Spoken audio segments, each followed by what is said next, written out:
Queridos amigos, temos aqui mais uma emenda constitucional. Do jeito que você adora estudar, emenda constitucional lindinha, né, professor? Tá aqui a foto, emenda constitucional 136 de 2025. Quais são os principais artigos, professor? O que é que mudou? E aqui eu tô aqui para te ajudar, tá? Para mostrar logo que o artigo 100, parágrafo, vai cair pra caramba, velho. Assim como também o parágrafo 5º, que ele muda esse período de graça, né? A gente tem algumas alterações bem relevantes, já tem algumas polêmicas também, já tem o AB dizendo que aqui é uma nova PEC do calote, dos precatórios. Vamos ter muito cuidado, porque quando você tem aqui, por exemplo, a Câmara dos Deputados, né, o Congresso, eles comemorando isso aqui, falando, rapaz, que massa, a gente conseguiu dar um respiro com novas regras sobre pagamento de precatório para os entes, para os estados, para os municípios. Também nós temos algumas preocupações, especialmente aqui, de certo modo, redefinindo o pagamento de precatórios, e a OAB, por exemplo, já dizendo que vai entrar, isso aqui vai chegar no Supremo, foi originário da PEC 66 de 2023, isso aqui vai dar pano para manga, isso aqui vai cair em concurso, já tem muitas discussões. Isso toca direito tributário, direito financeiro, direito administrativo também e direito constitucional. A gente alterou o artigo 100 e isso cai em prova pra caramba, né? Então, eu tô aqui, né, eu me chamo Felipe Duque, para de alguma maneira fazer com que você entenda tudo isso que foi de alteração legislativa, fruto aí do dia 9 de setembro de 2025, dessa emenda constitucional 136 de 2025. Mas, antes de a gente dar aqui, pelo menos, os principais tópicos, as principais alterações aqui para você tem que comentar aqui embaixo, velho. Se inscreve aí no canal, né? Eu sou professor aqui de Direito Tributário aqui na casa. Também comento algumas alterações legislativas, algumas coisas. Sou curioso, né, velho? Adoro pegar aqui e falar assim, meu irmão, bora lá, bora esmiuçar para você o que é mais importante. E aqui, se você quiser ler essa emenda constitucional, vou botar aqui a imagem para vocês verem, tem dispositivo pra caramba, tem parágrafo pra caramba, tem coisa que você fala, meu Deus do céu, mas professor, me dá aqui o filé da muriçoca, o que é mais importante? E aí, vamos lá, para tudo, 4, 5 horas, vamos resumir isso aqui nos principais blocos para que você consiga acertar. É o que eu tô fazendo. E você nem comentou aí, deu uma moral pra gente chegar lá e esmiuçar. Bora lá, vamos embora. Velho, a principal mudança é do artigo 100, parágrafo 5º da Constituição Federal, né? Claro que a gente vai chegar lá, mas vamos passar primeiro pelo parágrafo 1º. Essas duas são as principais mudanças que eu acho que vão cair muito, novamente, muito em prova. Primeiro, antes de a gente falar desses limites, a emenda constitucional 136, ela alterou dispositivos clássicos, que estão no artigo 100, parágrafo 1º, e também no artigo 100, parágrafo 5º. A nova redação do artigo 100, parágrafo 1º, ela é muito clara porque ela altera a ideia dos chamados débitos alimentícios. E aqui eu vou ler ela, a da alteração, para você entender. Ela fala assim, parágrafo 1º. Os débitos de natureza alimentícia compreendem aqueles decorrentes da relação laboral ou previdenciária, independentemente da sua natureza tributária, inclusive os oriundos de repetição de indébito. Velho, grifa bem isso aqui. Independentemente de sua natureza tributária, inclusive os oriundos da repetição de incidentes sobre remuneração ou provento de aposentadoria, bem como indenização por morte ou invalidez fundados em responsabilidade civil. Aí ele vai lá e, bom, o que é isso, professor? Como é que era antes? A redação anterior, ela não mencionava expressamente essa expressão, independentemente da sua natureza tributária, nem especificava, inclusive, os oriundos de repetição do indébito. Então, a emenda, ela esclareceu que mesmo débitos que têm natureza tributária, eles podem ser alimentícios se decorrer de uma relação laboral previdenciária. Professor, seja um pouco mais direto para eu entender. Então perceba, o primeiro é esse conceito aqui de débitos alimentícios. O que é que mudou?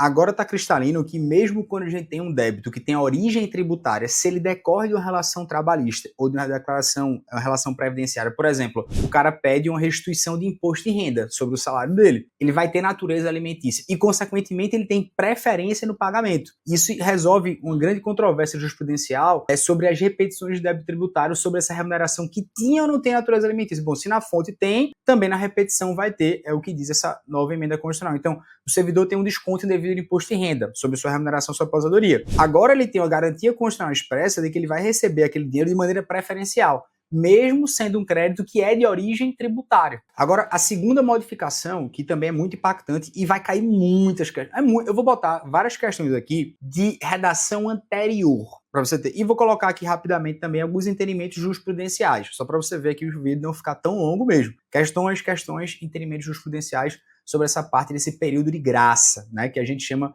que é o período ali para você receber esse dinheiro. Olha só, o novo artigo 100, parágrafo 5º, ele mudou o prazo de apresentação. A nova redação diz assim: é obrigatória a inclusão no orçamento das entidades de direito público de verba necessária ao pagamento dos seus débitos, oriundos de sentença transitada em julgado constituinte precatório judiciais apresentados até, olha o cuidado, 1º de fevereiro. 1/2, 1º de fevereiro. Fazendo o pagamento até o final do exercício seguinte, quando terão seus valores atualizados monetariamente. Veja, como é que era antes? Antes dessa alteração, o prazo era até 2 de abril, 2/4. A mudança é para 1 de fevereiro, ou seja, antecipa em 2 meses o prazo, dando mais tempo para o planejamento orçamentário do ente. Velho, se você quer uma dica para concurso, decore essa mudança de data. A gente sai do dia 2 de abril e vai para o dia 1 de fevereiro. Isso cai muito nas provas. Vamos fazer um paralelo, porque isso aqui é uma coisa muito importante. Isso é chamado do período de graça, tá? O período de graça foi aumentado. Agora, o precatório, ele deve ser apresentado até o dia 1º de fevereiro, 1/2, para ser incluído no orçamento do ano seguinte. Novamente, guarde essa data. E vou te dar um exemplo para você não esquecer mesmo. Por exemplo, pega um precatório que ele foi apresentado até o dia 1 de fevereiro de 2026, certo? Então, até essa data. O poder público, ele tem a obrigação de incluí-lo no orçamento, na LOA de 2027, se ele foi até 1 de fevereiro de 2026. E professor, e quando é que paga? Quando é que o dinheiro entra no bolso? O pagamento, ele deve ser realizado até o final do exercício de 2027, ou seja, até 31 de dezembro de 27. Então, eu quero receber algo até 1 de fevereiro de 26, eu inscrevo, e o poder público vai ter até o final de 27, 31 de dezembro de 2027 para pagar. Esse intervalo entre a apresentação e a data limite de pagamento é o que a gente chama de período de graça constitucional. Por quê? Porque durante esse prazo de pagamento entre a data de apresentação e o fim do ano seguinte, não incide juros de mora. É a súmula vinculante 17 do Supremo Tribunal Federal. Qual é a lógica, professor? É simples. Se não tem atraso, mora, não há punição com juros moratórios. Mas aí nós vamos agora para a terceira mudança, a terceira pegadinha que vai despencar em provas. A atualização monetária, ela é obrigatória. A atualização monetária é obrigatória. Ele não paga juros moratórios, mas a própria emenda constitucional 136 de 2025 deixou isso expresso. Durante esse período de graça, o cara tem atualização monetária, mas não tem juros de mora. Então, retomando aqui, o que é que a gente teve de grandes alterações? Primeiro, conceito de débitos alimentícios, artigo 100, parágrafo 1º. Depois, o próprio artigo 100, parágrafo 5º, sobre o prazo para inclusão no orçamento, os períodos de graça. Isso aqui cai muito em provas, isso aqui vai cair muito para você. Depois, vou falar que só de maneira muito rápida, nós tivemos muitas mudanças também nessa emenda constitucional sobre o sistema de precatório, né, como você viu. Ele acabou criando, né, para os estados e municípios um sistema escalonado de quanto ele deve pagar de acordo com a receita corrente líquida. Isso está no artigo 100, parágrafo 23, dos 1 a 9. Né? Então, quanto maior o estoque que ele tem de precatório, maior o percentual obrigatório que ele tem que fazer de pagamento. É um sistema quase que de punição progressiva para quem tem muita dívida judicial. Por outro lado, a gente também teve uma outra novidade, que foi uma unificação da correção monetária. Antes, cada ente federativo podia ter critérios diferentes de correção, gerando uma desigualdade. Né? Agora, a gente tem um sistema único para todos os entes, que ele botou IPCA mais 2% ao ano no juros simples, limitado pela taxa Selic. Isso aqui foi bem interessante. Além disso, nós tivemos uma atualização da desvinculação fiscal para municípios. Os municípios não tinham mecanismos específicos para desvinculação de receitas como a DRU federal, e agora os municípios eles podem desvincular 50% das receitas até 2026 e 30% de 2027 a 2032, preservando a saúde e educação, aqueles mínimos. Artigo 76B do ADCT foi alterado. Isso aqui é muito importante. Além disso, nós tivemos um mega parcelamento previdenciário, ou seja, parcelamentos previdenciários tinham menos condições favoráveis e prazos menores. Então isso premiou, digamos assim, os estados e municípios e deu um grande alívio tributário ali no PIS, PASEP, né, também que são os regimes próprios que eram tributados. Houve uma exclusão das bases das receitas, além de gerar um novo grande parcelamento geral para os municípios, né, que o município não tinha acesso às condições de Propag, que era exclusiva para os estados. Então, houve, digamos assim, um grande acréscimo aí para os municípios participarem, além de uma reforma do arcabouço fiscal federal, falando ali basicamente que as despesas com precatórios federais, eles competiam com outras políticas públicas dentro do limite de gastos. E agora, a partir de 2026, os precatórios vão ficar fora desse limite das despesas do executivo, sendo incorporado gradualmente na meta fiscal a partir de 2027.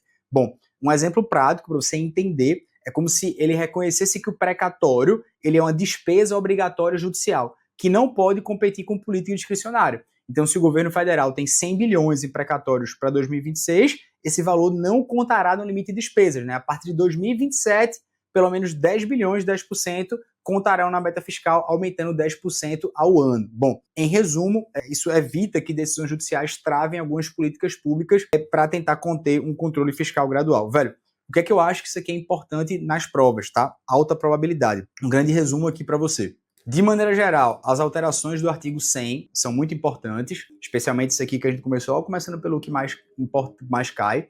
A correção monetária unificada, artigo 97, parágrafo 16. O parcelamento previdenciário e a desvinculação municipal, artigo 76B da DCT. Muito importante, velho, de verdade. Espero que você cresça, tenha aprendido alguma coisa e não acho que direito financeiro é tão difícil não, tá?